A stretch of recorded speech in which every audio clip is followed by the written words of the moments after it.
Sejam bem-vindos à 13ª videoaula da disciplina de Libras e hoje o nosso tema é as línguas de sinais no contexto social. Esta videoaula se baseará no segundo capítulo do livro de Johnston e Chambry sobre a língua de sinais australiana, também chamada de Auslan. Os autores Johnston e Chambry apontam como um dos traços importantes na caracterização das comunidades surdas espalhadas pelo mundo, justamente o uso das línguas de sinais. Eles também dizem que as comunidades surdas se assemelham às minorias étnicas que residem em países de imigração por conta dos contextos em que a língua de sinais é empregada. Observa-se que tanto nas comunidades surdas quanto nas minorias étnicas que residem em países de imigração, a língua dessas comunidades geralmente se restringe ao ambiente familiar ou a espaços em que membros daquela comunidade frequentam, enfim, convivem.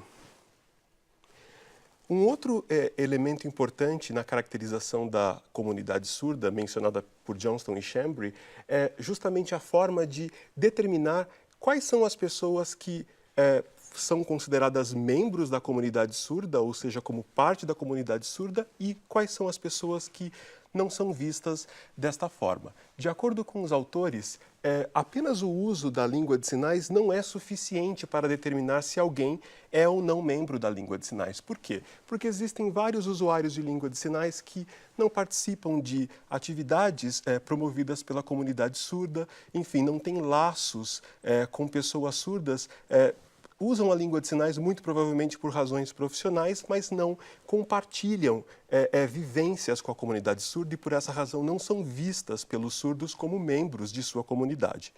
A questão audiológica, a condição audiológica, tampouco é suficiente para determinar se alguém é ou não membro da comunidade surda.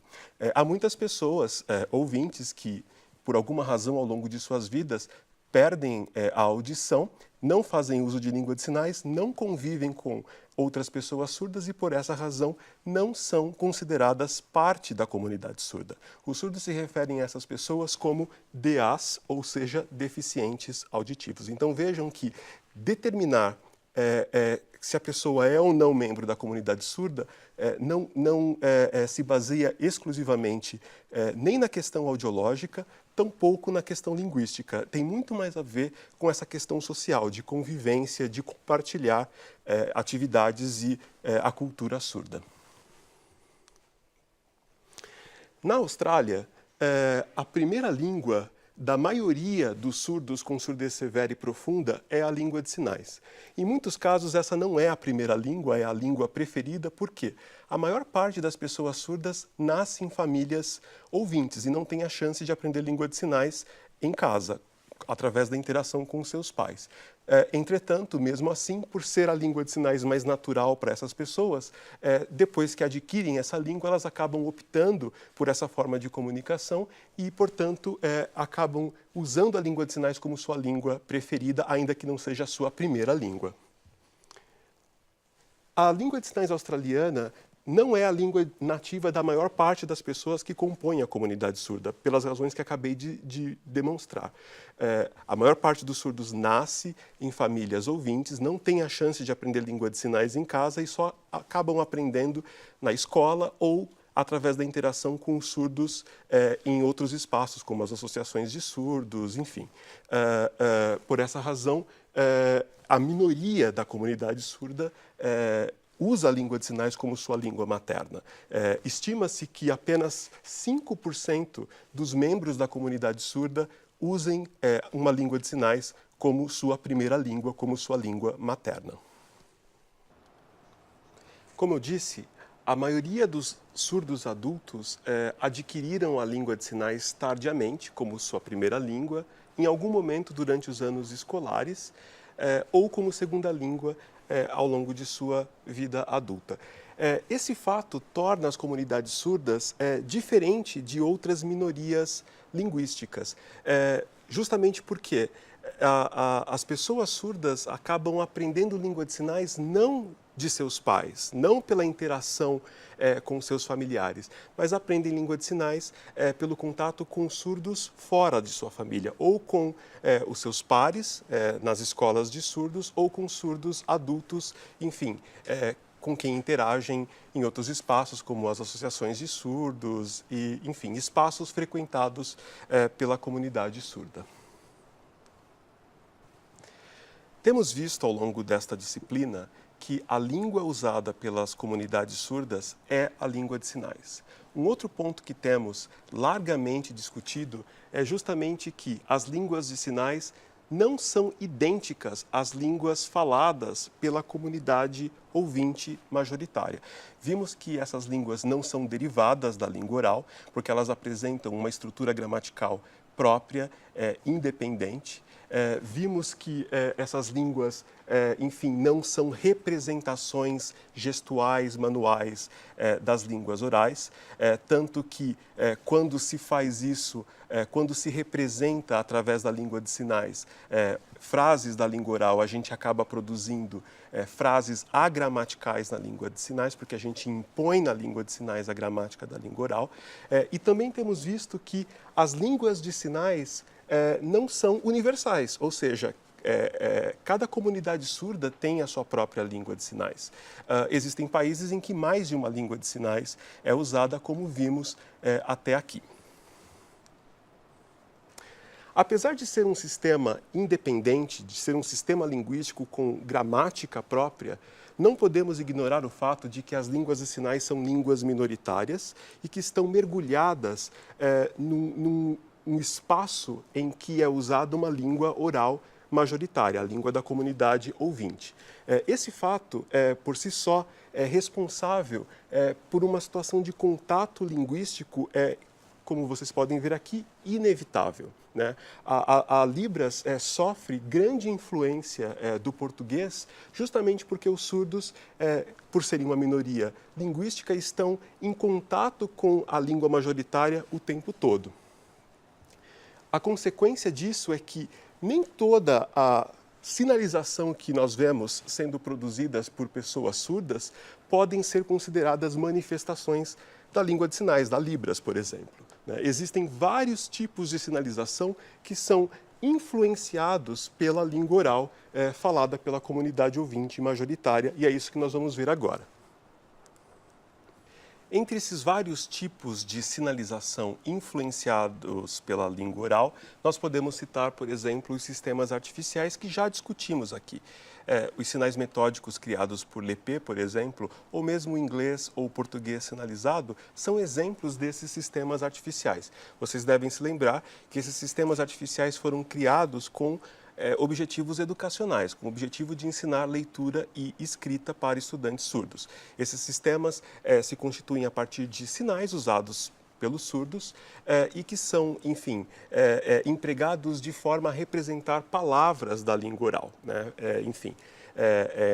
Dessa forma, nós não podemos considerar os sistemas artificiais criados para a educação como uma manifestação da língua de sinais, mas sim como reflexo desse contato entre as duas línguas. Temos também como um outro exemplo de manifestação através de sinais que não pode ser considerado uma manifestação natural, típica da língua de sinais, o alfabeto manual. Embora este, em muitos contextos, seja também empregado na sinalização como parte da língua de sinais, já discutimos isso também. Além desses dois sistemas, podemos citar os chamados sistemas de sinalização natural, que são usos que os surdos fazem dos sinais quando estão tentando representar o português. Por exemplo, numa situação em que um surdo está lendo para si ou para outras pessoas um texto em português, é bastante comum vermos eles fazendo uso dos sinais para representar as palavras daquele texto, por exemplo. E a gente não pode considerar isso como um uso típico da língua de sinais, dado que é um momento em que ele está fazendo uso da língua de sinais para ler um texto na língua oral.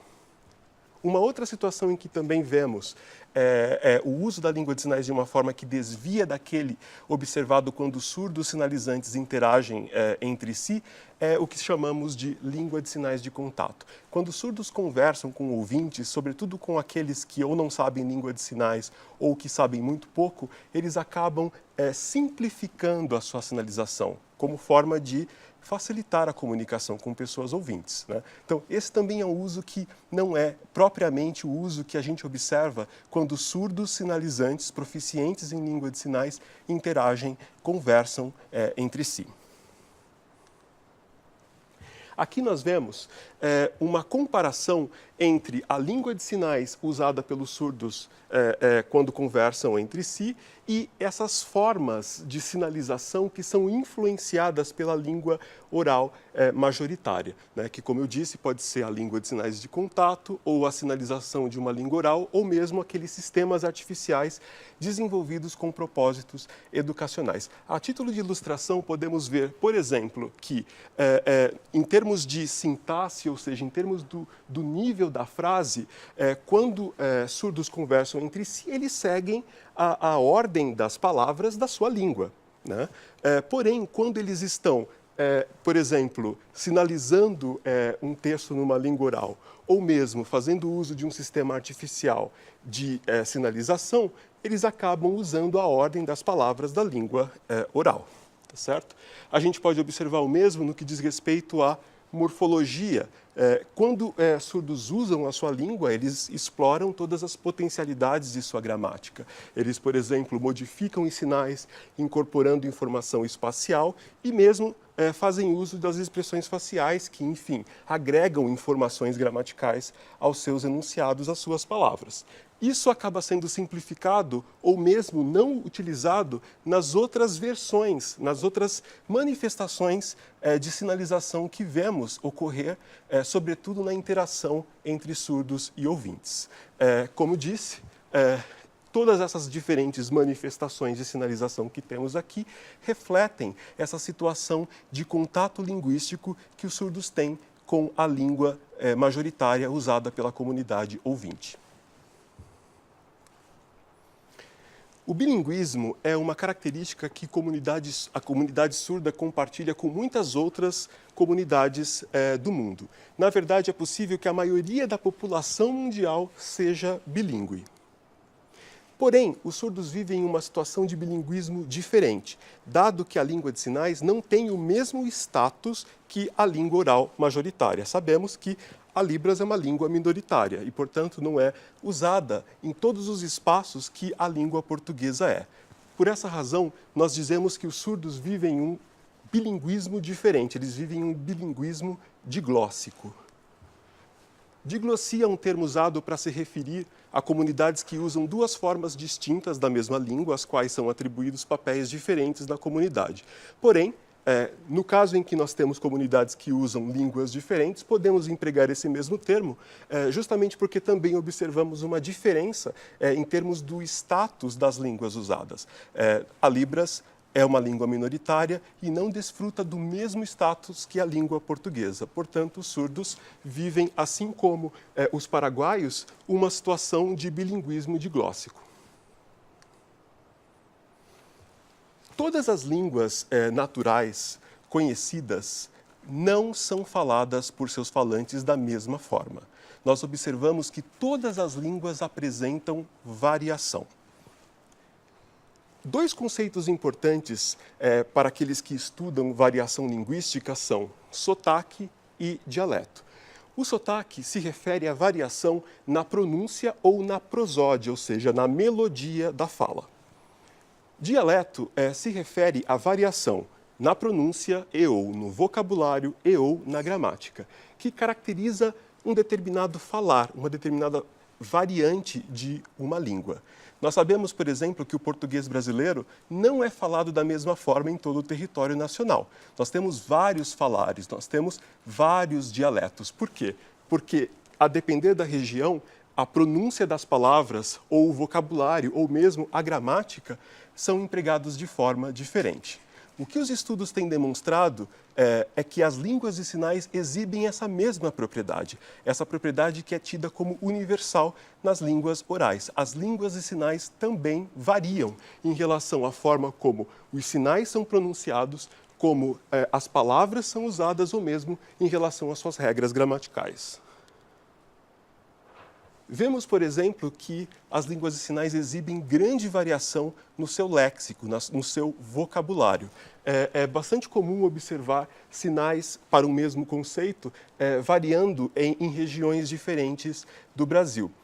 Um campo semântico em que a gente encontra uma grande variação na Libras se refere ao conceito de cores, por exemplo. Em São Paulo, o sinal de branco é feito assim. Em outras regiões do Brasil, por exemplo, do Rio de Janeiro, ele é feito assim. Em São Paulo, o sinal de verde é feito assim, e em outras regiões do Brasil, como por exemplo no Rio, ele é feito assim. Assim como em português a gente tem mandioca, macaxeira, aipim, enfim. Esse mesmo tipo de variação nas palavras também são observadas nos sinais usados nas línguas de sinais. A variação não ocorre apenas em relação à região, mas ela pode ocorrer também em relação à escola. Observa-se que surdos que estudam em escolas diferentes apresentam usos diferenciados, usam sinais diferentes. O mesmo também se observa em relação à idade, em relação ao gênero e também em relação à exposição à língua de sinais. Surdos nativos de Libras, por exemplo, não sinalizam da mesma forma que surdos que adquiriram Libras tardiamente, surdos que adquiriram Libras, por exemplo, na fase adulta. E, por fim, uma coisa bastante interessante é que surdos que têm a convivência com surdos de outros países acabam incorporando sinais de outras línguas e sinais e também acabam, enfim, apresentando variação no uso de algumas palavras, de alguns sinais, quando estão, enfim, sinalizando. Com isso, podemos finalizar a nossa aula, na qual nós discutimos como as comunidades surdas podem ser caracterizadas. Vimos que não é possível determinar se uma pessoa é ou não membro da comunidade surda exclusivamente pelo fato de ela usar a língua de sinais ou pelo fato de ela não ouvir. Vimos que a língua da comunidade surda é a língua de sinais, que difere da língua majoritária oral, porque tem uma gramática própria, e vimos também que, assim como todas as línguas naturais, as línguas de sinais variam, ou seja, elas não são realizadas, produzidas pelos seus usuários, pelos seus falantes, da mesma forma. Espero que vocês tenham gostado da aula de hoje e a gente se vê na próxima videoaula.